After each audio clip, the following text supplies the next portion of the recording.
Raul Ramirez of Kung Fu Culture, and so we're here just to talk about, well, to say hello and also to talk about Sanda. So this past weekend, one championship based out of Singapore, right? I think it's like officially the largest MMA or martial arts organization, just by viewership and all that. So anyway, they had was like two events back to back this weekend. So in the United States, I think one was Friday night, and the next one was Saturday. And so these two events featured at least four Sanda practitioners. So three of them were from China, and one of them was from the Philippines. So Edward Folayang, he is from the Philippines, but he was a Sanda champion based out of the Philippines. I believe he won gold at one of the Southeast Asian games in Sanda.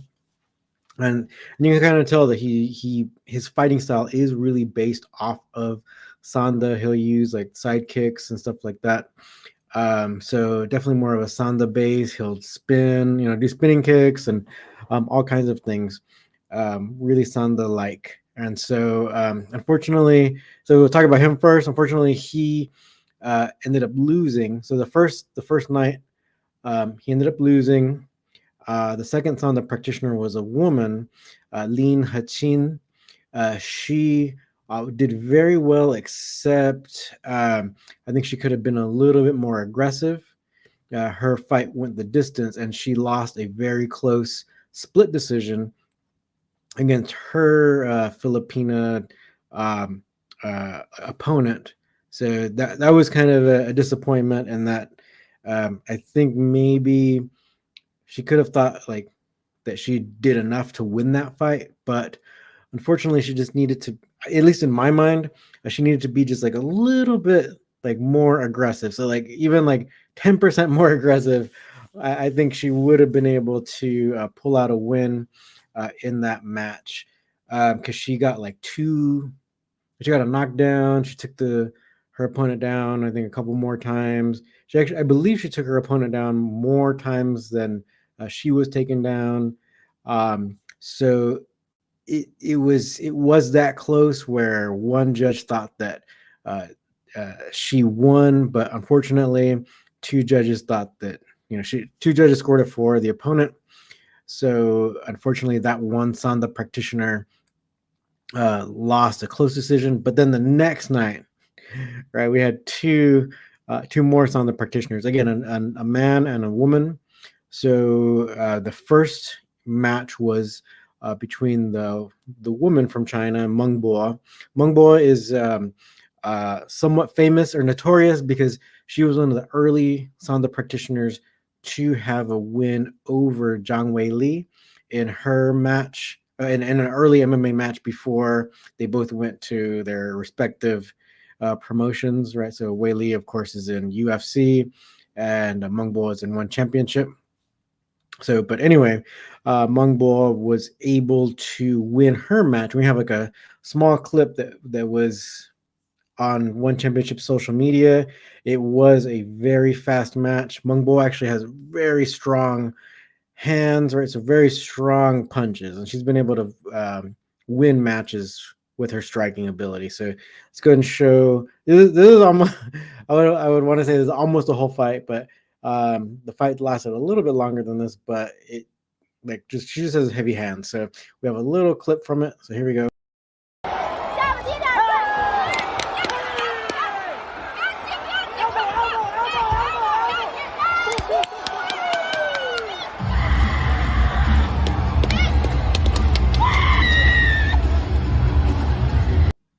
Yeah, so Meng Bo basically just knocked her opponent just down with a punch, and then as she knocked the woman back against the cage, she pounced on her and just started raining down elbows to her face, and the referee almost instantly called the match in favor of Meng, and that pretty much was the match. I believe it's just because her striking or like her punches they just look very strong, very heavy.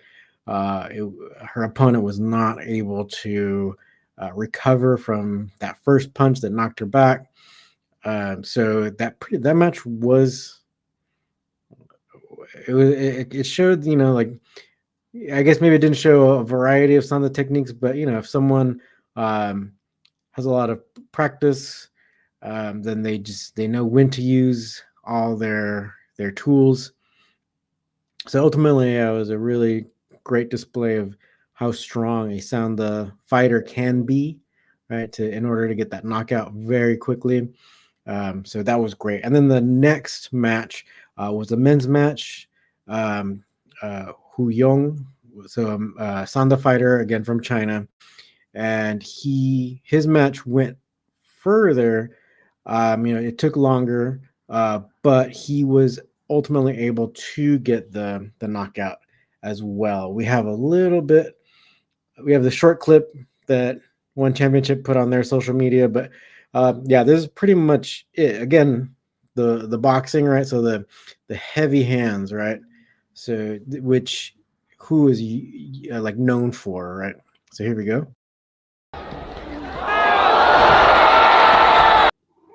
Right, so he was able to just like throw that cross and knock his guy down. So really similar to Mung Bo's match. I think, who knows, like what I guess we can kind of make some comparisons between the first two nights.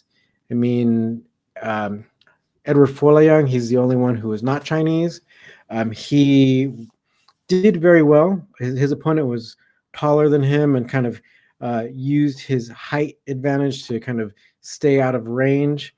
And so, like, when Edward had to like reach for him, that's when he was able to sneak in a few great punches that ultimately ended up dazing and dropping for Liang.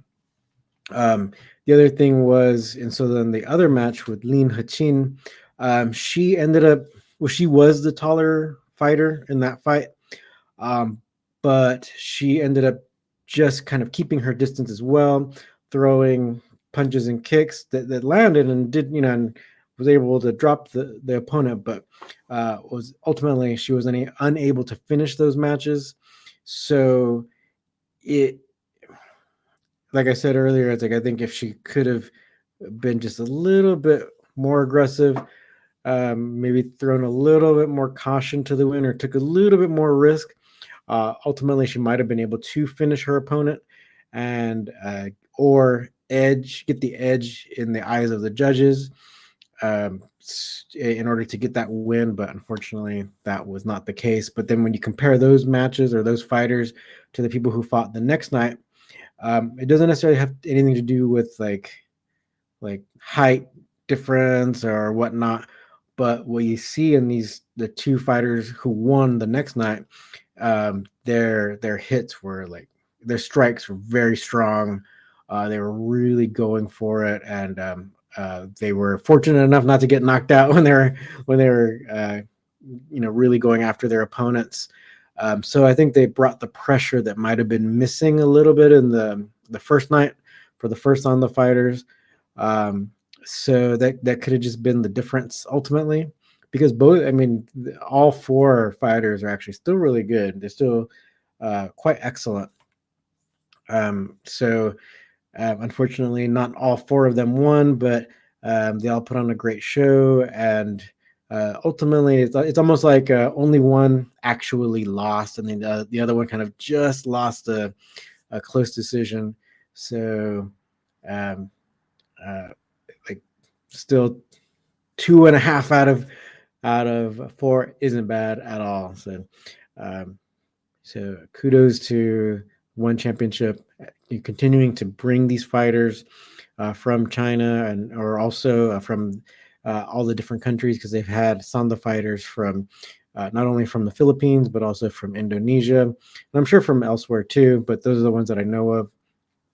And Sanda gets a chance to demonstrate how effective it is in MMA, which is something that we have been talking about a lot. Also, One Championship, I think mostly because of Edward Folayang and his camp in the Philippines, They put out an article. It was several years ago now, but listing Sanda as one of the most effective styles for MMA. So it was great to get that kind of validation for Sanda, and like ultimately like for Kung Fu in general. You see that it can be used in a sport fighting situation, in an MMA situation, and be very effective. Um, so there, right? So it's almost like we know the truth or whatever, but you see like there's different mainstream styles that people think that they have to know, but Sanda, even though it's not the most mainstream style, just with the few practitioners that are doing it in MMA, so including in UFC and stuff, they win enough to show and to prove that Sanda is very applicable, very practical. It's a great base style for any kind of like martial arts sport that you might want to do later. So whether you want to do like self-defense stuff, it's a great base style. If you want to do MMA stuff, it's a great base style. So you can start off there, and then you can easily add more wrestling to it, or you can add, like even more, like I said, some of the self defense stuff. So you can learn all these other things, and it just easily integrates into your base style. If your base style is Sanda, which I believe other styles don't quite blend so much or as easily. So again, the two styles that I think of that are the best to have as a base style, Sanda, and then also catch wrestling. So you can check out more about catch wrestling on our catch wrestling channels. That's Catch Wrestling Alliance, also on YouTube. So you can check that one out. Also, if you're more interested in some of the wrestling stuff, the submission grappling stuff, you can check us out there. So we're also thinking about in the new year maybe bringing more instructional videos to this channel. So let us know of anything that you want to see. We're gonna try to just maybe put a little bit more effort into this channel because it seems like people are watching. So let's go ahead and keep this ball rolling. All right. So thank you very much. Feel free to leave any comments or questions in the description in the comment box, right? So we're all ears. So let us know what you'd like to see. All right. Thank you very, very much.